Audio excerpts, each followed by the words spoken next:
Hello beautiful souls. Surrender பற்றி நான் இதுக்கு முன்னாடி பேசியிருக்கேன். ஆனால் சரண்டரை வந்து நம்ம எல்லாருமே வந்து இனிஷியலி தப்பாக தான் எடுத்துப்போம். ஸோ அதை பற்றி ஒரு கிளாரிட்டி கொடுக்கலாம் அப்படின்னு நினச்சேன்.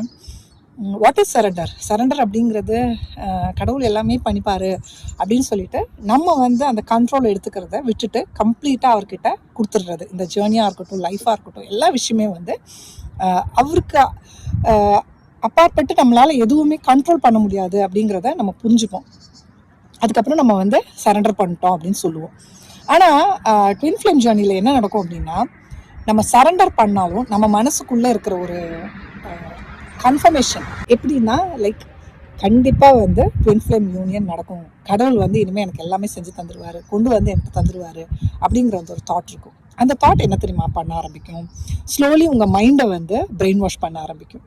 ஸோ அந்த தாட் அப்படிங்கிறது உங்கள் சோலோட ஒரு நம்பிக்கை. ஆக்சுவலி ட்வின் ஃப்ளேம் யூனியன் நடக்கும் சரண்டர் பண்ணால்.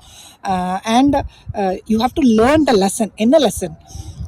என் கையில் கிடையாது அந்த விஷயம்.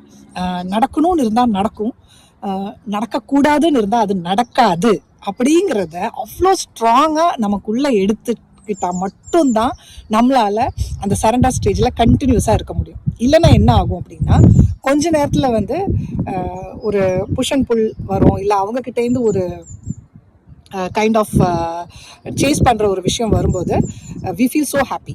அதுக்கப்புறம் அவங்க அந்த சேஸிங்கை ஸ்டாப் பண்ணி திரும்ப அவங்க வந்து ஒரு ஹைபர்னேஷனுக்கு போவாங்க.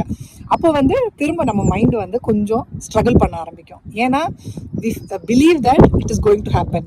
அப்போ அந்த ஒவ்வொரு வாட்டி அவங்க வரும்போதும் நம்ம அந்த பிலீஃப் வந்து என்ன பண்ணோம் அப்படின்னா, ஓகே நடக்குது, every thing is happening positively அப்படிங்கிற அந்த ஒரு பிலீஃப் நமக்குள்ளே வரும்.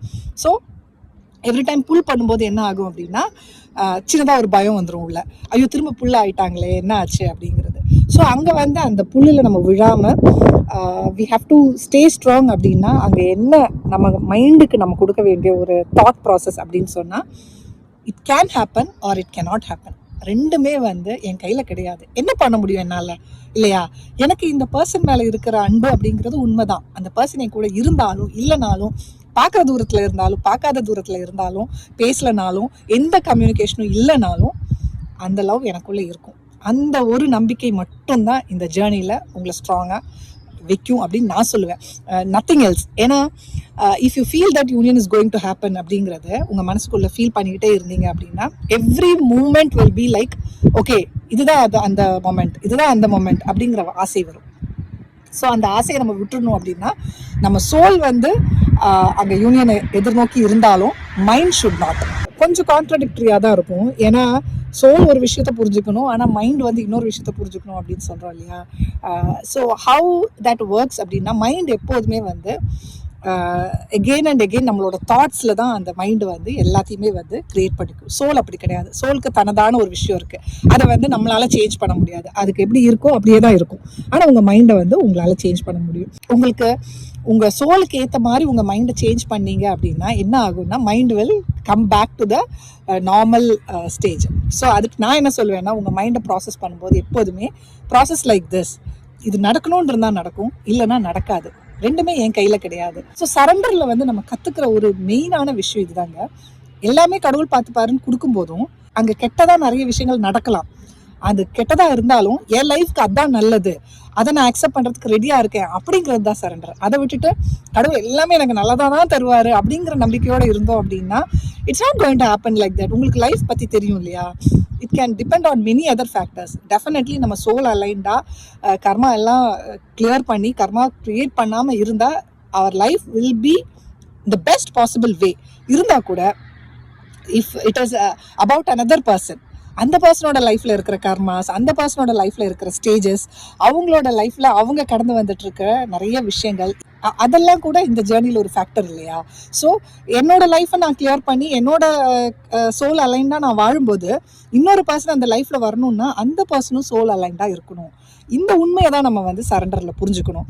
ஸோ அப்போ வந்து we will know that even though the soul knows that இங்கே யூனியன் நடக்கும் அப்படின்னாலும் there can be many mishappenings. இல்லை அதுக்கு நிறைய டைம் எடுக்கலாம், இல்லை அந்த பர்சன் இந்த ஒரு ஜென்மத்தில் அந்த சோல் அலைன்மெண்ட்டுக்கு வரத்துக்கு தயாராக இல்லாமல் இருக்கலாம். அப்படி இருக்காங்க அப்படின்னா ஐ வுட் சே ஒன்று அது ட்வின் ஃப்ளேம் ஜேர்னி கிடையாது.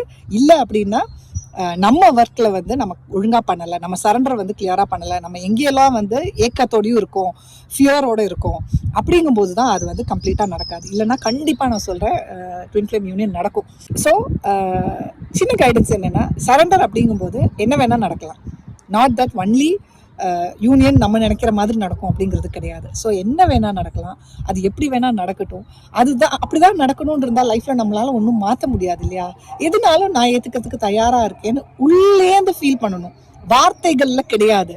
நான் வந்து நிறைய பேர்கிட்ட செஷனில் பேசும்போது, இல்லை நான் பர்சனலி பேசும்போதெல்லாம் when I say them to surrender, அப்போ உடனே அந்த வார்த்தை எப்படி வரும்னா, நான் ஆல்ரெடி எல்லாமே சரண்டர் பண்ணிட்டேன் மேம், எல்லாம் சரண்டர் ஆயிடுச்சு, இப்போல்லாம் எனக்கு வந்து எந்த தாட்ஸும் கிடையாது, நான் கம்ப்ளீட்லி சரண்டர் பண்ணிட்டேன் அப்படிங்குவாங்க. நான் யாரையும் வந்து குறையாவோ தப்பாவோ சொல்ல, நம்ம எல்லாருமே நினைப்போம் நம்ம வந்து சரண்டர் பண்ணிட்டோம் அப்படின்னு. ஆக்சுவலி ஃபுல் சரண்டர் நம்ம பண்ணிட்டோம் அப்படின்னா ஃபியர் இருக்காது, இந்த ஜேர்னியை பற்றின எந்த டவுட்டும் இருக்காது, எந்த லேக்கும் இருக்காது.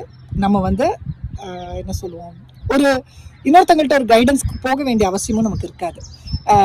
இதெல்லாம் நான் வந்து குறையா சொல்லலை, ஏன்னா நானும் இந்த ஜேர்னியில் பல இடத்துல நான் ஒரு வேளை சரண்டர் பண்ணிட்டேன் அப்படின்னு தான் நினச்சிட்டு இருந்தேன். ஏன்னா நம்ம எல்லாருமே வந்து இந்த ஜேர்னியில் பல இடத்துல வந்து மிஸ்கைடடாக தான் இருப்போம். நம்மளே வந்து நினைப்போம் ஓகே நான் எல்லாமே சரியாயிடுச்சுன்னு. ஆனால் ஒவ்வொரு வாட்டியும் புதுசாக பிரச்சனை வரும்போது தான் நமக்கு வந்து தெரியும் இன்னும் நிறைய இருக்குது அப்படிங்கிறது. So once you completely surrender, அந்த ஒரு ஸ்டேஜுங்கிறது என்டையர்லி டிஃப்ரெண்ட்டுங்க. அங்கே வந்து உங்கள் ட்வின் அப்படிங்கிற அந்த பர்சன் உங்களை எவ்வளோ ட்ரிகர் பண்ணாலும் யூ ஃபீல் சேஃப். இது வந்து என்னை ட்ரிகர் பண்ணுறதுக்காக வர ஒரு விஷயம் தான் அப்படிங்கிறத புரிஞ்சுப்போம். அப்போ அது ட்ரிகர் ஆகாது. மைண்டுக்கு முன்னாடி சோல் வந்து உங்களுக்கு அதை கரெக்டாக காட்டி கொடுக்கும். மைண்ட் வந்து உங்களை வந்து மேனிப்புலேட் பண்ண ட்ரை பண்ணாலும் சோல் வந்து அங்கே இன்டர்ஃபியர் ஆகும். அப்புறம் உங்கள் ட்வின்னை வந்து குறையே சொல்ல மாட்டீங்க, எந்த ஒரு விதத்துலையும் குறை சொல்ல மாட்டீங்க. உங்கள் ட்வின் பண்ணுற விஷயம் வந்து என்ன அப்படிங்கிறது சோல் லெவலில் உங்களால் ரெக்கக்னைஸ் பண்ண முடியும். அங்கே வந்து ஒரு பேசாமல் போகும்போது, இல்லை நம்ம போடுற மெசேஜுக்கு ஒரு மதிப்பு கொடுக்காத போது நமக்கு முன்னாடி மாதிரி ஈகோ வராது, கோபம் வராது. But we will know the soul level growth, அந்த பர்சனோட க்ரோத்தை. இதை எதுக்கு நான் சொன்னேன் அப்படின்னா, சரண்டர் அப்படிங்கிற ஒரு விஷயம் வந்து ரொம்ப பெரிய விஷயம், அது ஈஸி கிடையாது. நம்ம லைஃப்பில் மற்ற விஷயத்துல எல்லாம் கூட நம்ம ஈஸியாக சரண்டர் பண்ணிடுவோம்.